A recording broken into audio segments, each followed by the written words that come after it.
It's hard to get too excited. I mean, just in terms of the dominance of a team. I'm sorry, Saint David.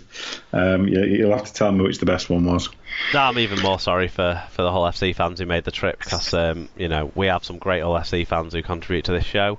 The Mackenzies being the front of that line, they go to all these games and they don't deserve to be getting some of the shellackings they've seen on the road over the last 9 months or so. Okay, let's move on to maybe the game of the round.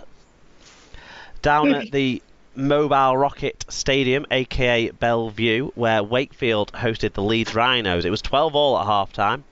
So, finally in the balance. 6,785 watched Chris Kendall referee this one, and also watched Wakefield narrowly squeak home with a 26-24 win. The very late try by Leeds giving certainly a respectable line to this result, but not quite enough for them. Incomplete stats. Wakefield are one of the sides where they've got missing players from their squads on the stats. But individually, young Lee Kershaw came in for his debut on the wing. A try, 7 tackle bust, 206 metres for him. Reece Lynn continues to impress this season. He hasn't been slowed down by that recent injury.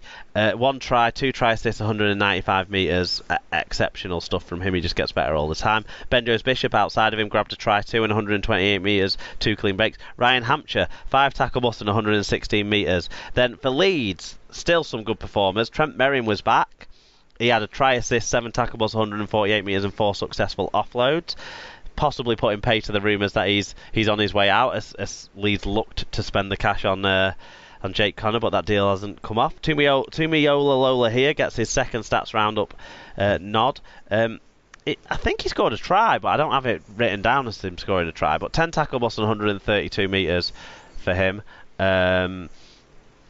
He did score a try as well, right at the death. And then Ash Hanley, 10 tackle bus, 131 metres, 3 successful offloads from him, and Tom Briscoe, 6 tackle bus and 129 metres. Fan views. Carsten was there, completing his tour of West Yorkshire over the weekend. He certainly was. Yeah, so Carsten says, both halves looked the same. Wakey was scoring first and Leeds tried to catch up. It got close at the end, but Leeds never looked like the winner. Lee Kershaw had some outstanding carries and was the man of the match for me. The ground was not that bad, but some food behind the seats would be nice. Yeah.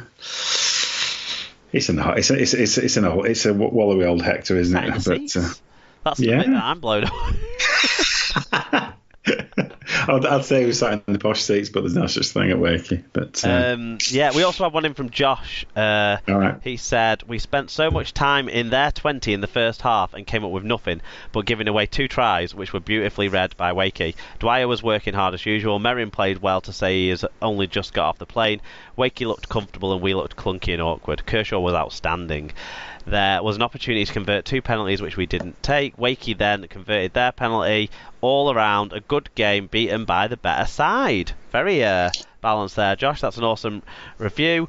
Very, very good assessment as well. Because I had those notes about the two key intercepts for Wakey tries early on, which definitely went against the run of play, didn't they? Yeah, and it seemed like Leeds did have a lot of pressure, but Wakefield had way better execution, and those 2 intercept plays. One was picking up an error, wasn't it, and getting it to the right man, and the other one was an intercept by Reece Lynn, who often in open space is the right man. I think he's the quickest centre in the game. And Reece Lynn, to be honest, impressed. He impressed both on the stat sheets and on the highlights, so I'd probably give him the nod as my star player in this one. When you see so many tries from distance, you're going to be picking one of the backs as the star man, because it's hard to see from the highlights and stuff. I'm sure the forwards put in some tough work, but it's hard to see some of that from Wakefield's point of view from the highlights on this one. But it's very easy to see the moments of brilliance and spark from their outside backs. Probably the Ben Jones Bishop try was the pick of the bunch. It had a bit more play to it to put him in.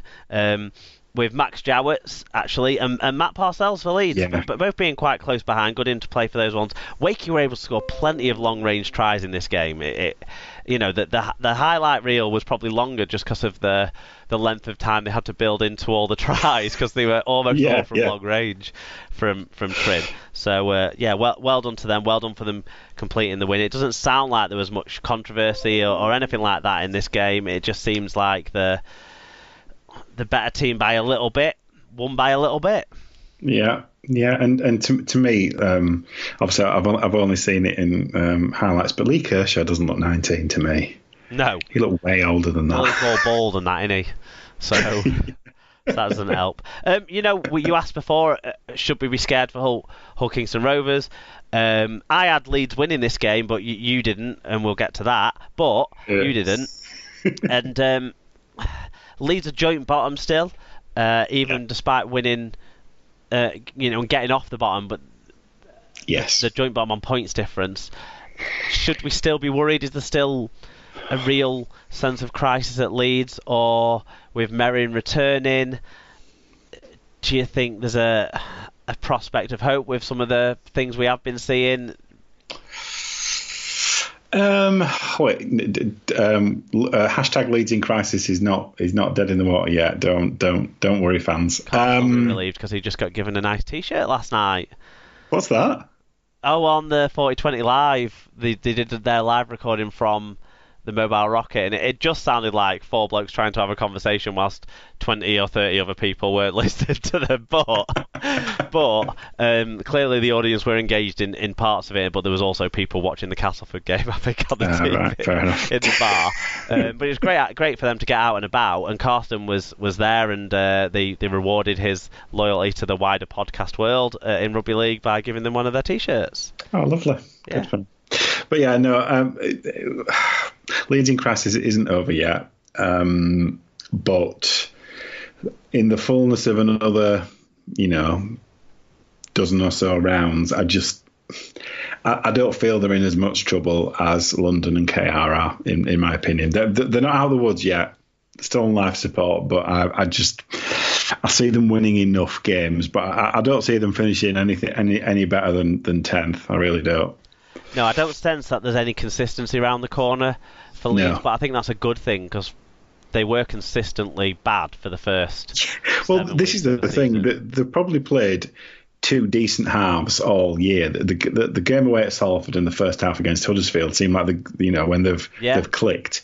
So that it's possible. Whereas, I'm not sure I've seen that to the same level at other teams. So but don't be counting your chickens yet, because you've still got a long way to go, Leeds fans. Okay, let's move on to the final game then, the televised game, the best attended game of this round 12. What happened? It was, so disappointment for travelling Casarm, as it was 37 for the Catalans to 16. Salford 12-4 at half-time to Catalan. A good crowd, 10,120 in attendance, and James Child in the singular was the referee. Yet again, missing players means incomplete team stats. But for the winning Catalan Dragons, Greg Bird with a beautiful cheeky try, 104 metres. Matt Whitley showing up again with a try, 2 try assists, 5 tackle busts and 4 offloads. Alrix da Costa with a try assist and 52 tackles, good effort there.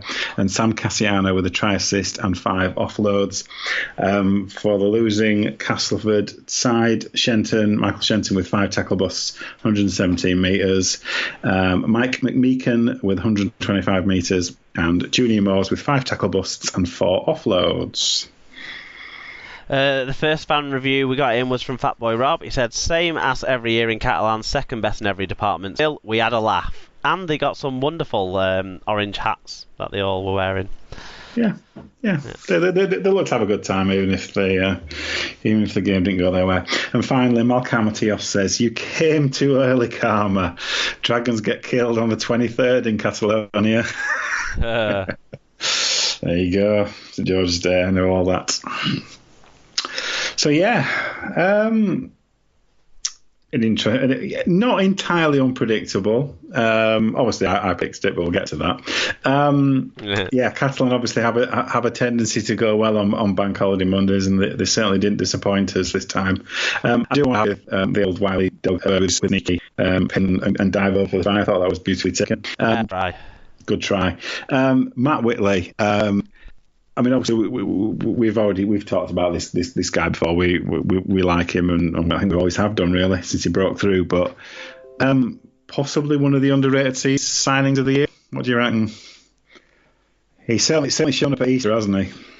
I think one of the lesser heralded signings, because you look at the other three main recruits that Catalan's had: Sam Tompkins, Sam Cassiano, and Matty Smith. Two very big names. One very decorated name, and then Matt Whitley, young Matt Whitley. Exactly. And I certainly think he's been every bit as impressive and as important to the Catalan side as Sam Tompkins has been. Tompkins has been very good for them though, pulling the strings. But yeah, Whitley, unheralded, I agree. Yeah, excellent player, definitely great. Yeah, I think. Easter weekend catching it with Cass, and Catalan are too big down the middle. I think they from what I saw, they ran roughshod over them really. Flirted, didn't they, with a comeback, Cass? But it never felt likely to me, I have to say, unfortunately. But yeah, as I said, Catalan keep up their good record on Bank Holiday Mondays. To come away with a perfect record. That's right, isn't it? I suppose we would have been talking about the controversial stuff of the penalty winning and all that, but we kind of covered that in the news with the rules changes that have maybe been brought to a head with it. So I don't think we need to go into too much about that, because hopefully we won't see anyone try and do what the players systematically across the board were trying to do. And if they do, they'll get penalised. As well as every game almost, it feels like, from the south of France, always seems to be the worst. So maybe Catalans bring it out a bit and the opposition go for it too as a result. But yeah, fair enough. Nice way to close out the round though, with a 10,000 plus crowd. Yep, definitely. Standings then. Saints have gone 4 points clear at the top, now on 22 points. Warrington stay second on 18 and also have a 4-point gap. Wakefield are up to third on 14 points ahead of Castleford, Hull FC and Catalans, all on points difference. Salford and Huddersfield both have 10 points. Wigan rise to 9th on 8 points ahead of Hull KR on points difference. Leeds are 11th and London are now bottom. Both of those two have 6 points. Stat line of the week. Yeah. Now, there's been quite a few around the 200 metre mark. I just think for it to be his debut, Lee Kershaw gets it with his 1 try, 7 tackles and 206 metres. What a way to spring onto the scene at Super League level. Yeah, you can't. It's tough to argue with that. It really is tough to argue with that.